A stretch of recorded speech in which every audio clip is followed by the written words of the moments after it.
Querido ouvinte, para garantir que não percamos o contato e que você possa continuar ouvindo novas histórias, criamos uma comunidade no WhatsApp. Lá, nossa conexão será direta e sem barreiras. Basta clicar no link no comentário fixado para se juntar a nós. Esperamos por você. E agora, tenha uma ótima audição. A ligação veio às 6h47 de uma terça-feira. Eu já estava acordado, tomando minha segunda xícara de café e observando a chuva fina cair sobre o Jardim Botânico, aqui em Curitiba. O visor do celular mostrava o nome do meu irmão, Guilherme. Não nos falávamos há 3 semanas. Não desde aquela nossa última visita tensa ao residencial para idosos onde mamãe estava morando. Marcos, a voz dele tinha aquela solenidade falsa que imediatamente me deixou em alerta. Tenho notícias difíceis. A mamãe faleceu ontem à noite. Partiu calmamente enquanto dormia. Coloquei minha caneca de café na mesa, sentindo minhas mãos tremerem de repente. O quê? Quando? Eu estava planejando visitá-la hoje mesmo. O sepultamento é na sexta-feira, continuou ele, me cortando. O tom de voz dele mudou, tornando-se quase empresarial. Já cuidei de todos os trâmites com a funerária. Ah, e Marcos, sobre o patrimônio da mamãe, o testamento é muito claro. Tudo fica para mim. A casa no Batel, o apartamento de veraneio em Balneário Camboriú, os investimentos, tudo. Você não recebe nada. Nem pense em contestar. E desligou. Fiquei ali na cozinha, encarando o celular sem acreditar. Minha mãe morta, assim do nada. E a primeira prioridade do Guilherme era me informar que eu não teria direito a nada. Nem um sinto muito. Nenhum ela se foi em paz, mas sim uma ameaça. Tinha algo muito, muito errado nisso. Deixe-me explicar. Meu nome é Marcos Oliveira. Tenho 66 anos, sou um engenheiro civil aposentado que passou quase 40 anos projetando infraestrutura pelo Paraná. Minha esposa, Adriana, faleceu há 3 anos devido a um câncer. Temos uma filha, Luísa, que hoje tem 28 anos e trabalha como bióloga marinha em Fernando de Noronha. Depois que a Adriana se foi, eu me dediquei ao voluntariado e a ficar perto da mamãe. Ela foi meu porto seguro durante o luto. Meu irmão Guilherme é 4 anos mais novo, tem 60. Crescemos próximos, jogando bola na calçada da nossa antiga casa em Santa Felicidade. Mas, como adultos, nos distanciamos. Guilherme tornou-se corretor de imóveis de luxo, casou-se com Patrícia e teve 2 filhos. Por fora, tudo parecia bem, mas notei coisas ao longo dos anos. Guilherme estava sempre correndo atrás do próximo grande negócio, sempre se alavancando financeiramente de forma arriscada. Havia conversas sussurradas em jantares de família sobre investimentos que deram errado e sobre Patrícia fazendo plantões extras como enfermeira para manter o padrão de vida deles.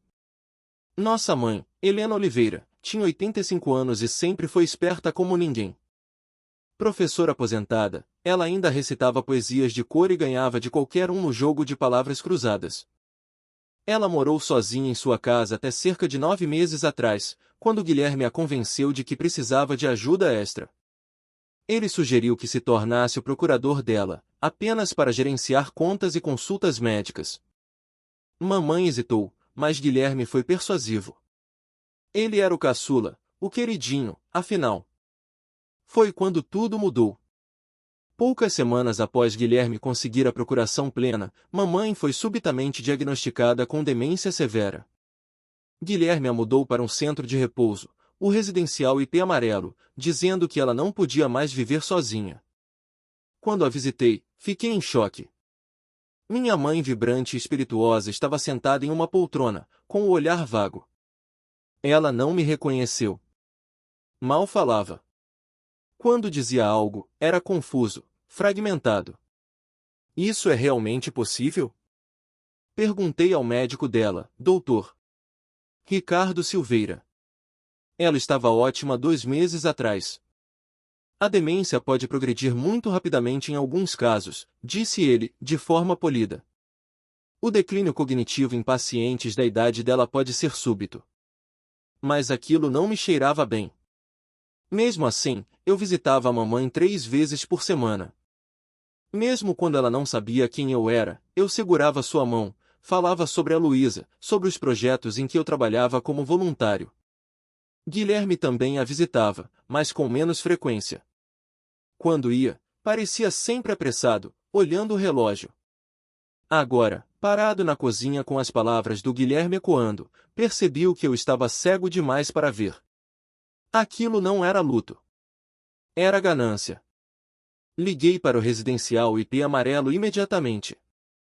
Estou ligando sobre minha mãe, Helena Oliveira, disse quando finalmente atenderam. Soube que ela faleceu ontem à noite.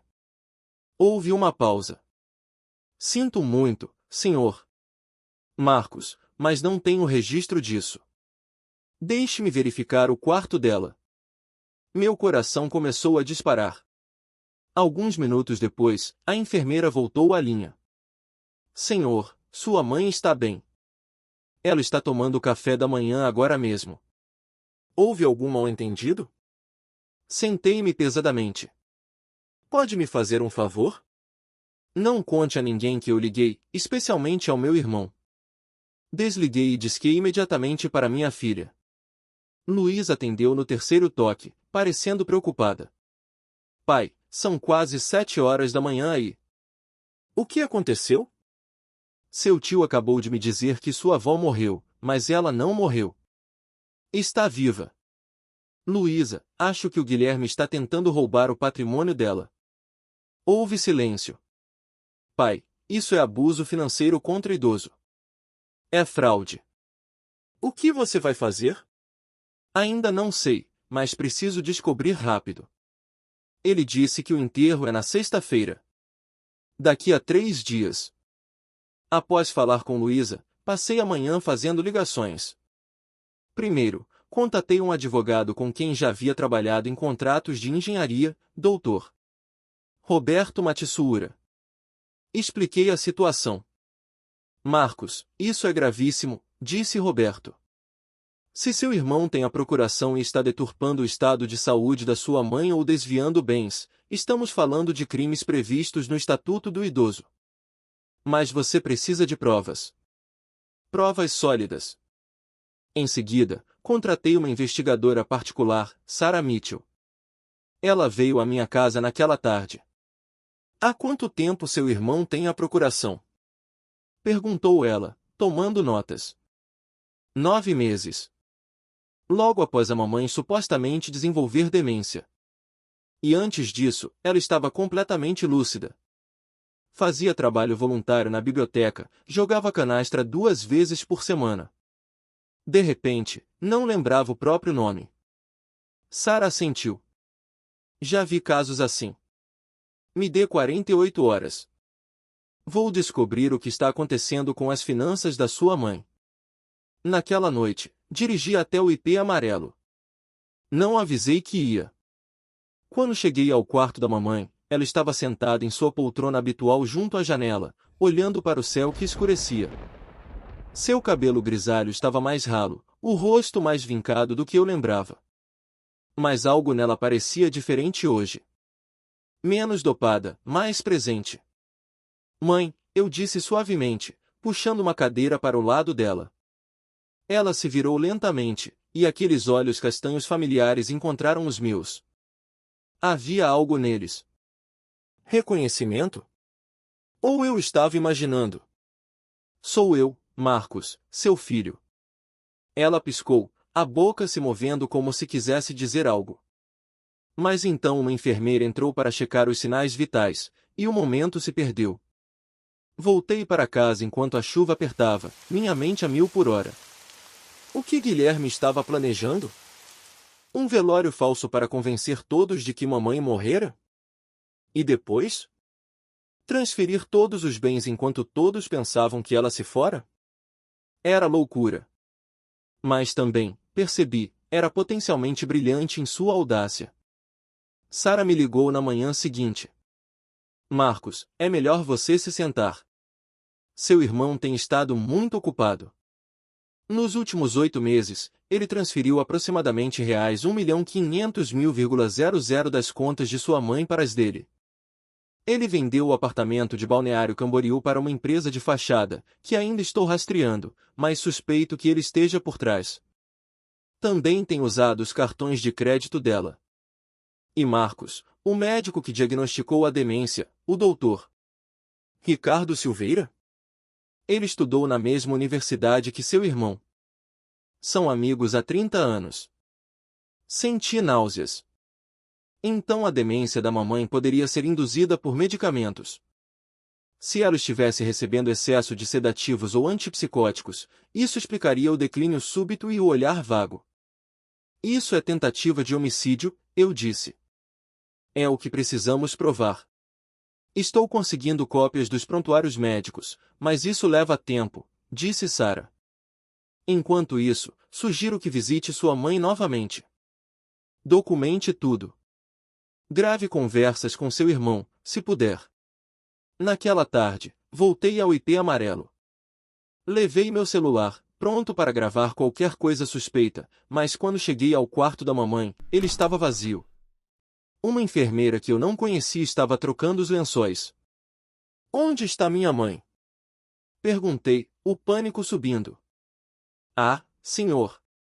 Marcos, seu irmão a levou para um passeio. Disse que ela precisava de ar puro. Meu sangue gelou. Quando? Há cerca de 1 hora. Corri para o estacionamento, mas o Mercedes preto do Guilherme já tinha ido. Tentei ligar para ele. Sem resposta. Tentei 5 vezes. Nada. Finalmente, 3 horas depois, eles voltaram. Guilherme ajudou mamãe a sair do carro, apoiando-a enquanto ela caminhava com dificuldade de volta para o quarto. Ela parecia exausta, confusa. Guilherme me viu esperando no corredor. Marcos, disse ele, nem se dando ao trabalho de esconder o incômodo. O que está fazendo aqui?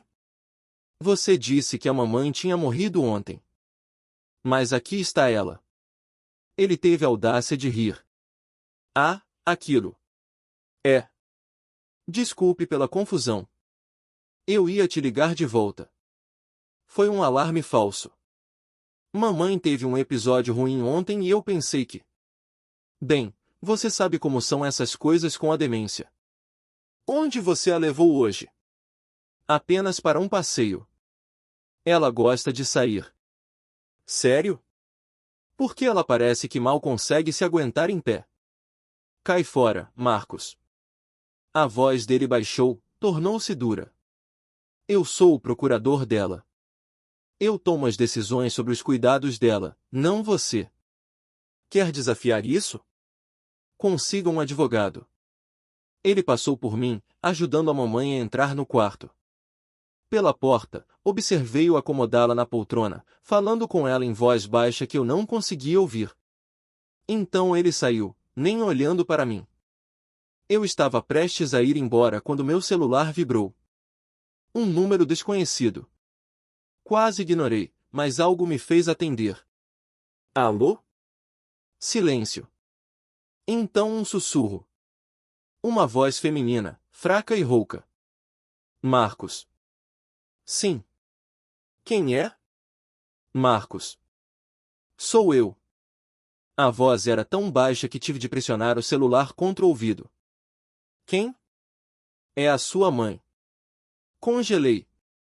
Aquilo não podia ser. Mamãe estava ali no quarto e aquela chamada vinha de um número privado. Marcos, ouça com atenção. Não tenho muito tempo. Preciso que venha ao meu quarto hoje à noite. Tarde, depois das 22 horas. Certifique-se de que o Guilherme não esteja aqui. E Marcos, não conte a ninguém sobre esta ligação. A linha caiu. Fiquei no estacionamento, sob a chuva de Curitiba, encarando o celular. Era impossível. Mamãe não poderia ter me ligado. Ela mal conseguia juntar 2 palavras. E, no entanto, aquela voz, mesmo sussurrada, soava como ela, a verdadeira ela, a mulher perspicaz e de mente clara que conhecia a vida toda. Esperei no carro até depois das 22 horas, vigiando o residencial. O Mercedes do Guilherme já tinha ido há muito tempo. O turno da noite estava operando apenas com a equipe mínima. Usei meu código de acesso para entrar pela porta lateral e fui até o quarto da mamãe. Ela estava sentada na cama, com as luzes baixas. Quando entrei, ela se voltou para me olhar e, na penumbra, vi seus olhos. Claros, focados, completamente lúcidos. Feche a porta, disse ela em voz normal. Não o resmungo confuso que eu ouvi há meses. Uma voz normal e firme. Fechei a porta, minhas mãos tremendo. Mãe, o quê? Sente-se, querido. Precisamos conversar e não temos muito tempo. Sentei-me, completamente atordoado. Você está bem? O que está acontecendo? Minha mãe, que eu pensava estar perdida na névoa da demência, sorriu para mim. Sorriu com aquela expressão irônica que eu lembrava da infância, de quando ela pegava eu e o Guilherme roubando biscoitos antes do jantar. Estou bem, Marcos. Estive bem esse tempo todo. Mas a demência. O diagnóstico. Você nem me reconhecia.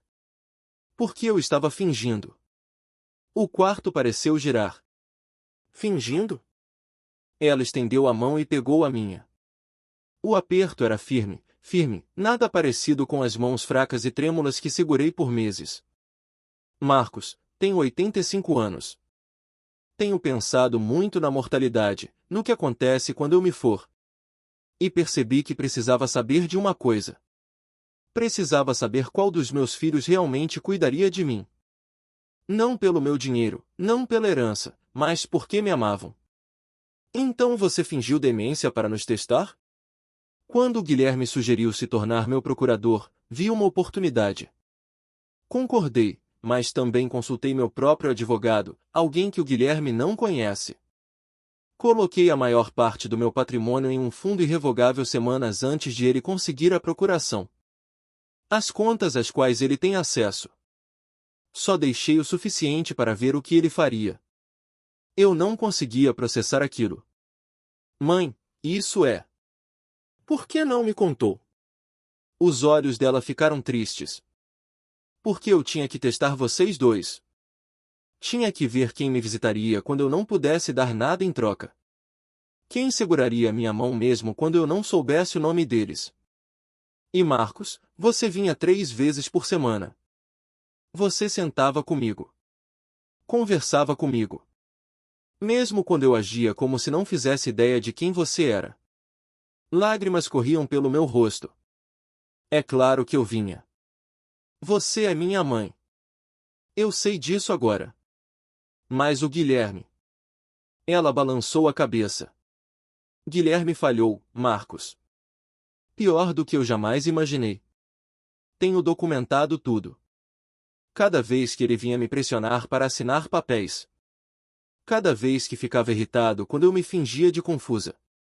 Cada vez que tirava algo deste quarto achando que eu não notaria. Tenho tudo gravado. O reais 1,5 milhão. Ele tirou das contas que deixei acessíveis. Deixei que ele cavasse a própria cova. Mãe, ele me disse que você tinha morrido. Ele está planejando um velório para sexta-feira. Ela assentiu. Eu sei. Ele me disse hoje durante o nosso passeio. Disse que eu sofreria um acidente, que partiria calmamente. Ele queria que eu concordasse em assinar papéis primeiro, transferindo tudo, mas eu recusei, fingindo confusão. Ele está ficando sem tempo e sabe disso. Isso é loucura. É perigoso. Precisamos chamar a polícia agora mesmo. Não, ainda não.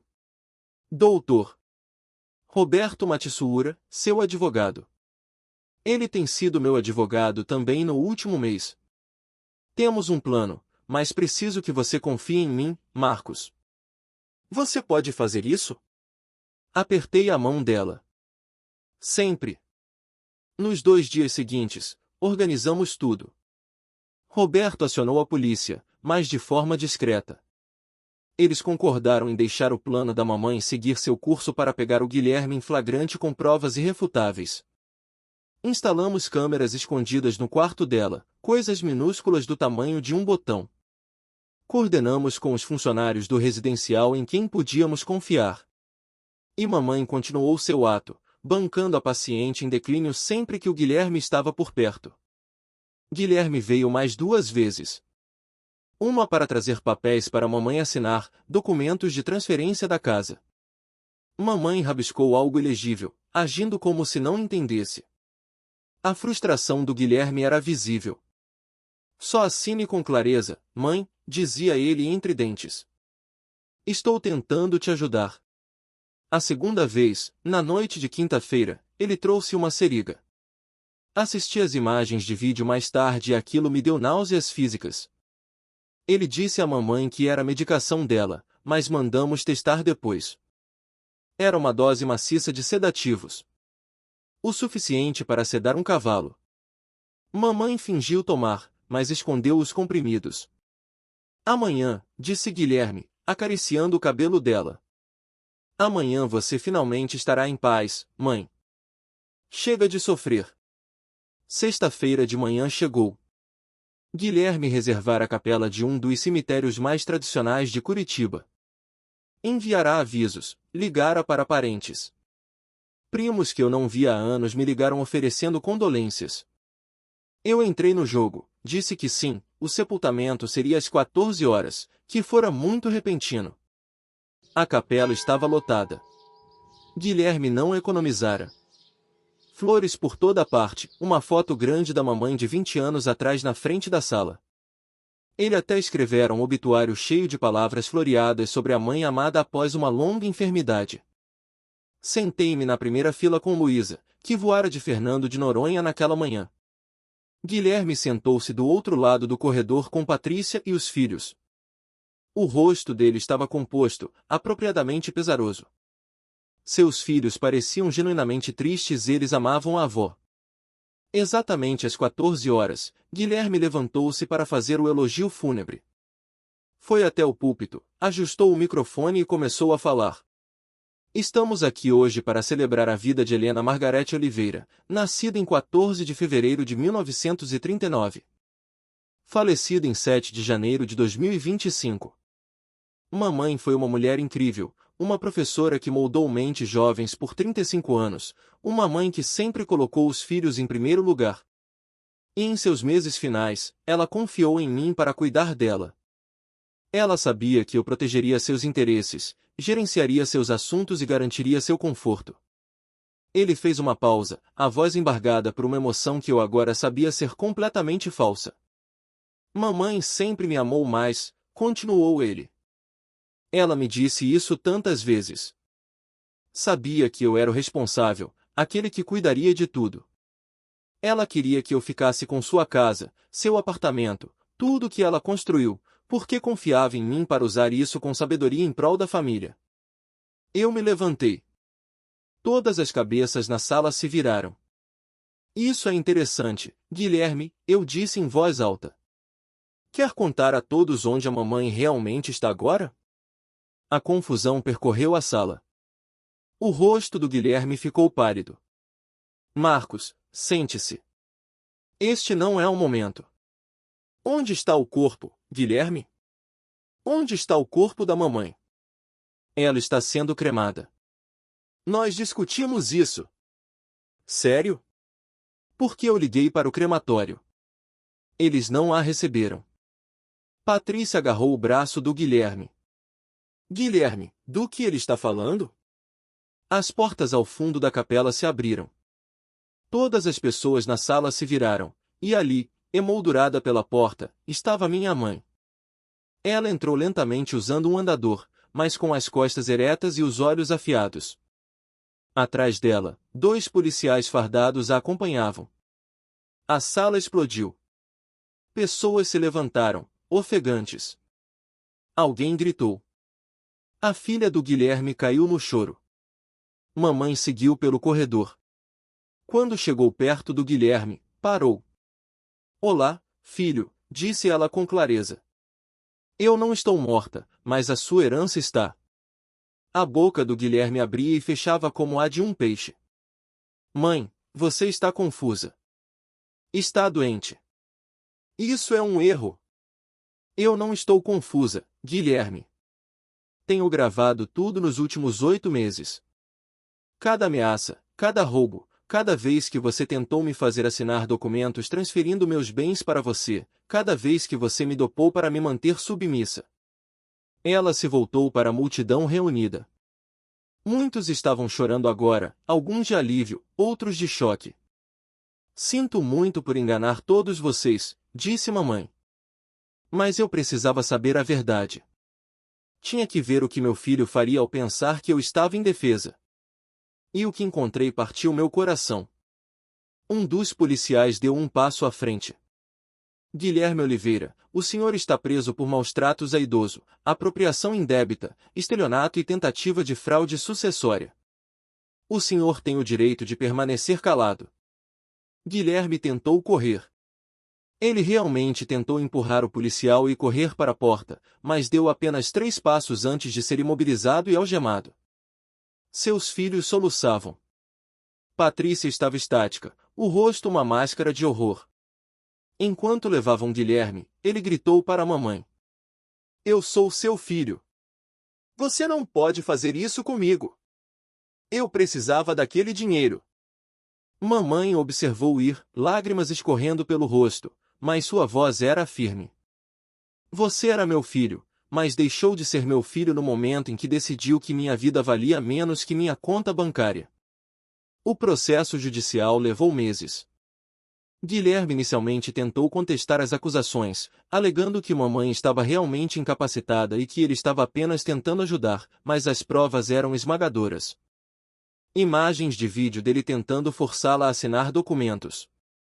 Gravações de áudio de suas ameaças. Registros bancários mostrando desvio. O depoimento do Dr. Ricardo Silveira, após ele receber um acordo de colaboração, confirmou como Guilherme o pressionara a prescrever medicamentos desnecessários. No final, Guilherme se declarou culpado. Foi condenado a 5 anos de prisão, ordenado a devolver os reais 1,5 milhão roubados, além de multas pesadas. Teve seu registro de corretor de imóveis cancelado permanentemente. Patrícia se divorciou dele e obteve a guarda total dos filhos. Eles ficaram arrasados, mas Luiz e eu tentamos permanecer na vida deles, sendo a família estável de que precisavam. O Dr. Silveira perdeu o registro médico pelo Conselho Regional de Medicina. Ele conscientemente prescreveu medicação perigosa a uma paciente idosa a mando do procurador, sem avaliação adequada. Quanto à mamãe, ela se mudou para um apartamento menor perto da minha casa. Estava cansada de casas grandes e de manter propriedades. Queria estar perto da família, da Luísa quando ela vinha visitar, e de mim. Jantávamos juntos 2 vezes por semana. Ela voltou a fazer voluntariado, desta vez em um centro de prevenção ao abuso contra idosos, compartilhando sua história para ajudar outros a reconhecerem os sinais de alerta. Estabelecemos o Fundo Helena Oliveira de Proteção ao Idoso com parte do dinheiro que Guilherme devolveu. O fundo fornece assistência jurídica a idosos em casos de abuso financeiro e financia programas educativos sobre as responsabilidades de procuradores. Uma noite, cerca de 1 ano depois de tudo ter acontecido, mamãe e eu estávamos na varanda da minha casa. Ela segurava uma xícara de chá, envolta em uma manta. Você se arrepende? Perguntei. Da forma como nos testou? Ela ficou em silêncio por um longo tempo. Arrependo-me de que tenha sido necessário. Arrependo-me de que meu próprio filho tenha sido capaz do que fez. Mas, Marcos, não me arrependo de descobrir a verdade. Eu precisava saber quem me amara quando eu não tivesse nada a dar. Você me deu tudo o que importava. Eu disse. Você me ensinou integridade. Ensinou-me que fazer o que é certo importa, mesmo quando é difícil. Especialmente quando é difícil. Ela sorriu, apertando minha mão.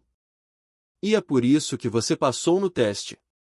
Não apenas porque me visitava, embora isso importasse. Mas porque, mesmo quando pensava que eu tinha ido embora, Mesmo quando achava que não receberia nada, você lutou pelo que era correto. Você não deixou o Guilherme sair impune. Você me protegeu mesmo quando eu não podia me proteger. É isso que a família faz. Família de verdade. Sangue não faz de você família, Marcos. O amor faz. A escolha faz. Estar presente faz. Guilherme era do meu sangue, mas deixou de ser família no momento em que decidiu que eu era apenas um ativo para liquidar. Sentamos em um silêncio confortável. No interior da casa, ouvi meu celular vibrar. Luísa, provavelmente ligando de Noronha para nossa conversa semanal. Ou talvez o advogado da mamãe com atualizações sobre o fundo beneficente. A vida seguindo em frente. Mamãe olhou para mim, os olhos ainda afiados e claros. Sabe qual é a parte mais triste? O quê? Se o Guilherme tivesse apenas pedido. Se tivesse sido honesto sobre seus problemas financeiros, eu o teria ajudado. Não contudo, não alimentando escolhas erradas, mas eu teria ajudado. Em vez disso, ele escolheu roubar. Escolheu me tratar como se eu já estivesse morta. E essa escolha custou a ele tudo. Eu não soube o que dizer, então apenas segurei a mão dela. Essa mulher notável que me ensinou mais sobre força e dignidade no último ano do que em todos os anos anteriores. Ela sobreviveu à traição do próprio filho, orquestrou o próprio resgate e saiu do outro lado determinada a ajudar os outros. Essa é a questão sobre família, a de verdade. Não é sobre sangue. Não é sobre herança. É sobre estar presente. É sobre amar alguém mesmo quando eles não podem te dar nada em troca. É sobre lutar pelo que é certo, mesmo que signifique enfrentar seu próprio irmão. Guilherme fez suas escolhas. Escolheu a ganância em vez do amor. O roubo em vez da integridade.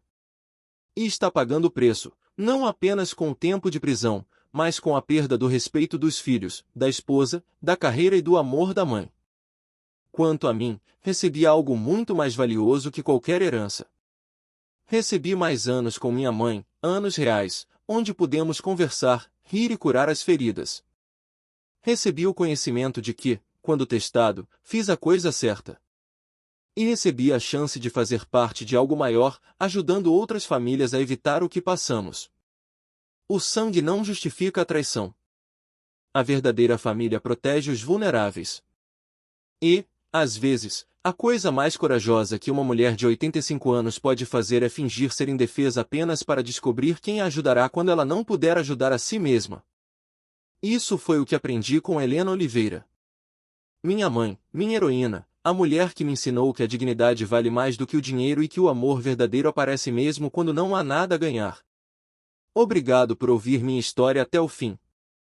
Se ela tocou você, deixe seu like, escreva nos comentários o que mais te marcou e não se esqueça de dizer de onde você é. Inscreva-se, muitas outras histórias importantes ainda estão por vir. E para garantir que continuaremos sempre juntos, não deixe de clicar no link no comentário fixado e entrar na nossa comunidade no WhatsApp. Sua presença lá é muito importante para nós. Desejo a você um excelente dia e até a próxima história.